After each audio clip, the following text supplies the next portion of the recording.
Centelha, o denominador comum que une todos os artistas das mais diversas áreas, dos mais diversos lugares.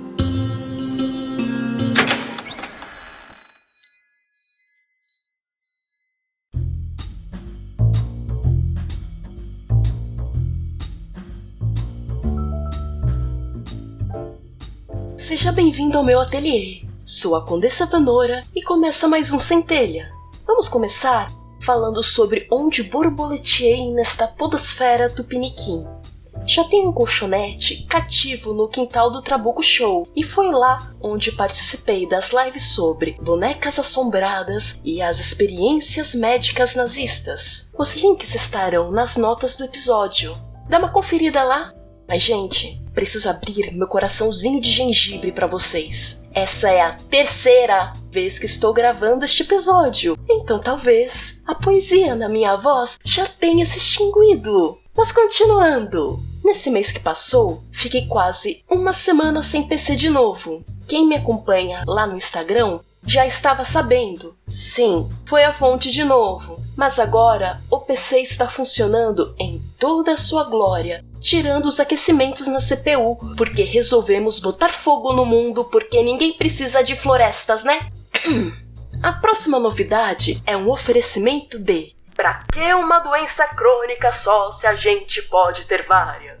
Voltei no oftalmo porque minha vista embaçada já passou do aceitável para quem fez cirurgia refrativa. E descobri que estou com ceratocone, que é um tipo de deformação na córnea que deixa ela fininha e pontuda, como o sutiã da Madonna dos anos 90. Jura que você decidiu sentar em cima do meu mouse, gata? Sério mesmo? Estou fazendo mais exames e passando com outros especialistas para saber qual vai ser a melhor opção de tratamento. E em breve conto para vocês que fim que deu essa história. Óbvio que passei 2 dias tendo um grande meltdown, chorando com meus gatos debaixo do braço, comendo tigelas de leite condensado com cacau, achando que ia ficar cega e nunca mais poder fazer as coisas que eu amo. Mas preciso dessas derretidas para conseguir ficar objetiva para fazer o que dá sentido para minha vida. Arte. E é aí que entrei numa nanocrise existencial, enquanto pesquisava e escrevia 3 pautas distintas e não terminando nenhuma. A ideia original era fazer uma enquete com vocês antes de soltar este tema, por ser algo mais técnico, mas não rolou. Eu, Vanora, tenho minhas ressalvas com o mercado de dança do ventre, principalmente o brasileiro, porque foi que eu vivi por mais tempo. Nem vou me estender a respeito de tudo que eu acho mais odioso e detestável, por não ser hora para isso. Porém, acho que conhecimento não pode se perder nas areias do tempo, e não quero transformar no farol de Alexandria tudo que dediquei tanto tempo para lapidar. Decidi então contar as coisas a partir de um ponto de vista didático, como deveria funcionar, mas não vou deixar de falar como é na verdade. Mas não é minha intenção fazer nenhuma caça às bruxas. Porque, se tem alguma coisa que aprendi com a vida, é que a cultura de cancelamento não resolve os reais problemas. E saber como as coisas funcionam em outros lugares pode, quem sabe, trazer alguma mudança, por menor que seja. Eu pelo menos quero acreditar nisso. Senão a vida fica amarga demais. Deixando esse disclaimer de lado, vamos para o que interessa. Eu queria ter tido acesso quando estava no começo dos meus estudos de dança oriental 1. Passarinho, que som é esse? Só que com instrumentos árabes. Passei boa parte da minha vida chamando alguns instrumentos por nomes errados por motivos de: ou minhas professoras me ensinaram errado, por terem aprendido assim, ou tinha uma péssima dicção. Mas agora com o podcast, dá pra fazer. Então, por que não? Não sou a rainha da oratória, mas vou procurar passar por aqui o melhor que puder este conhecimento. Um pequeno aviso: fiz só 1 ano de árabe clássico, e já faz alguns bons anos que eu não pratico e que eu não converso com ninguém ou escrevo. Então estou meio enferrujada e pode ser que alguma pronúncia não saia totalmente certinha. Peço desculpas por qualquer palavra que acabe massacrando no caminho.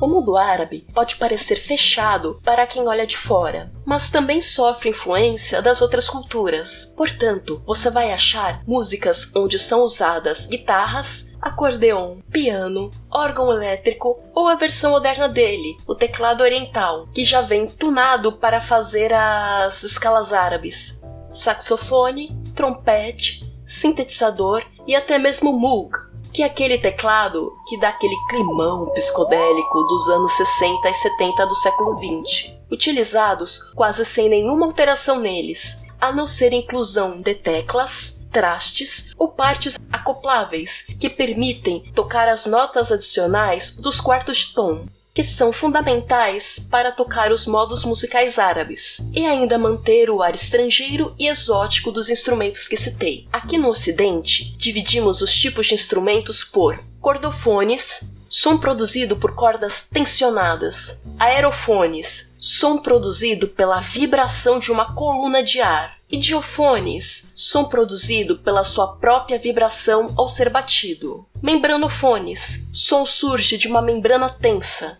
E o mais recente dessa categoria, os eletrofones, som produzido por uma corrente elétrica.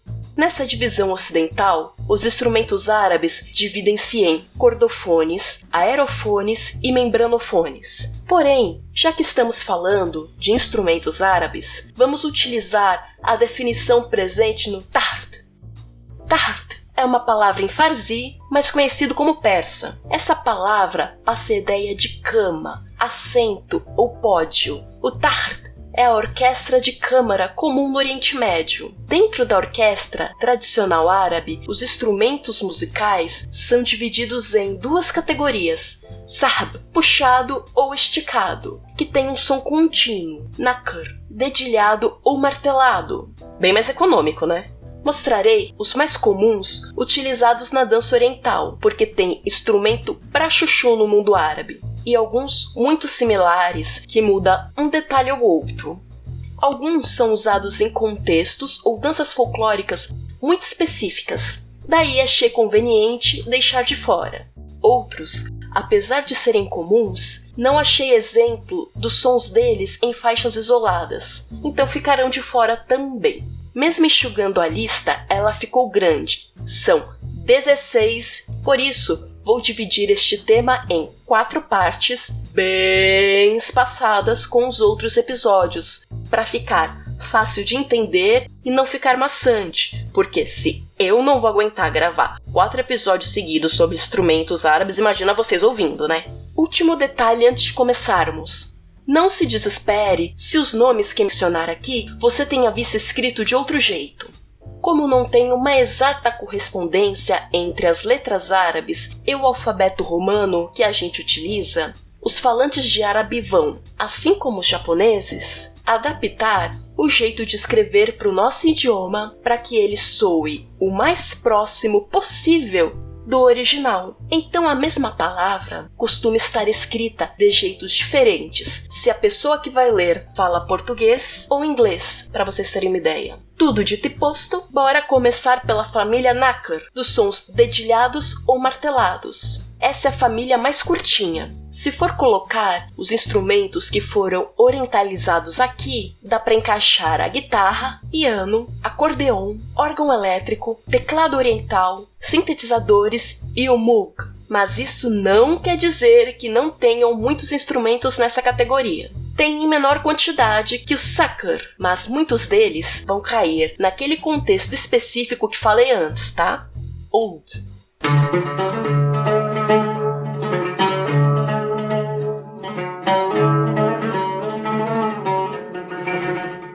Esse daqui dá pra fazer um episódio só falando dele. Tamanha importância e amor que o povo árabe tem por este instrumento. O alaúd árabe é primo do alaúd ocidental. Os dois tiveram um antepassado em comum, mas seguiram caminhos diferentes. Provável que ele tenha sido derivado de um alaúd assírio. O nome em árabe significa fina camada de madeira na forma de um canudo, mas assim como tudo que é muito antigo, os estudiosos debatem bastante de onde derivou essa palavra. Ele tem um formato de uma pera dividida ao meio na vertical, com as costas abaloadas e o pescocinho curto. Existem algumas variações dele com nomes diferentes e detalhes na construção que vão se diferenciar dependendo do país. O mais comum possui 5 cordas duplas, com mais uma corda de base, dedilhadas com a rixa, palheta, que parece um canudinho. Por ter esse braço pequeno, ele é bom para executar os maqamat,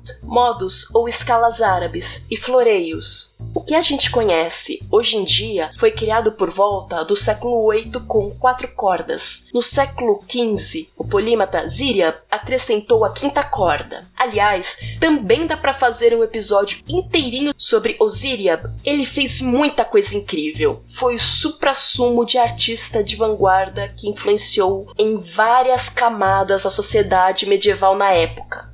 Kanun.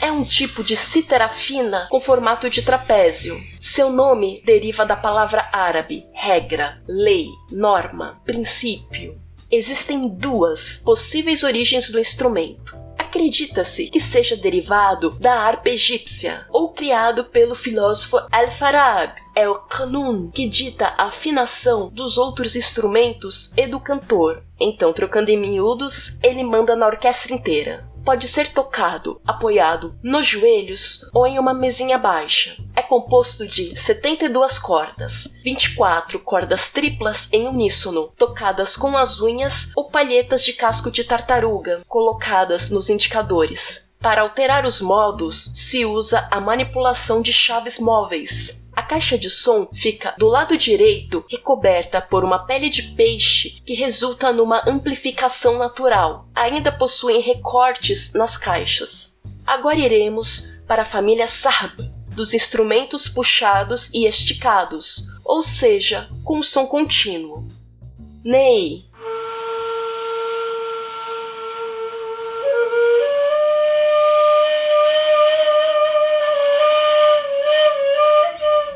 Às vezes escrita como N-E-Y. Sim, como em Ney, Mato Grosso.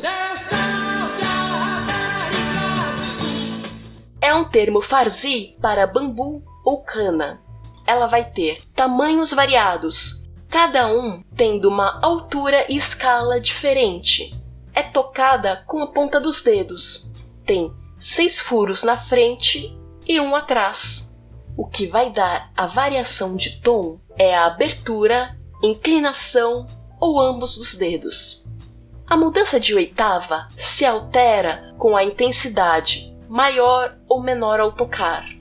É um instrumento bem difícil de tocar. Por alguns é considerado uma espécie de meditação. É um instrumento musical mais antigo em uso, tocada há pelo menos de 4.500 a 5.000 anos. Mishwis.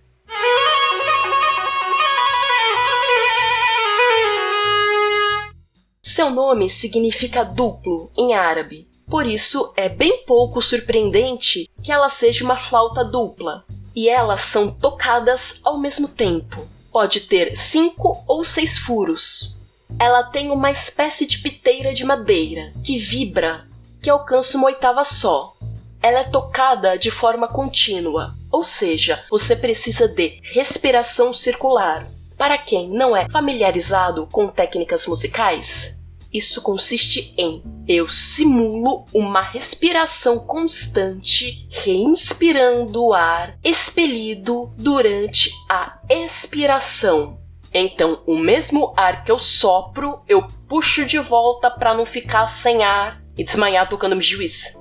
Como faz isso? Não sei, gente, eu só tenho 6 anos. É um instrumento popular na Síria, Líbano e Palestina. É usado como acompanhamento no dubbing. Olha a dica de ouro aí. Anota, tatua na pele e grava pra não esquecer nunca mais.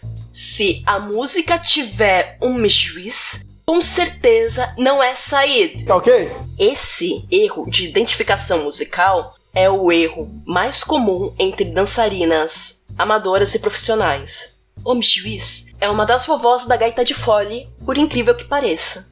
Todos os exemplos de sons tocados aqui no podcast estarão linkados nas notas do episódio. e vai ter fotos no Instagram dos instrumentos.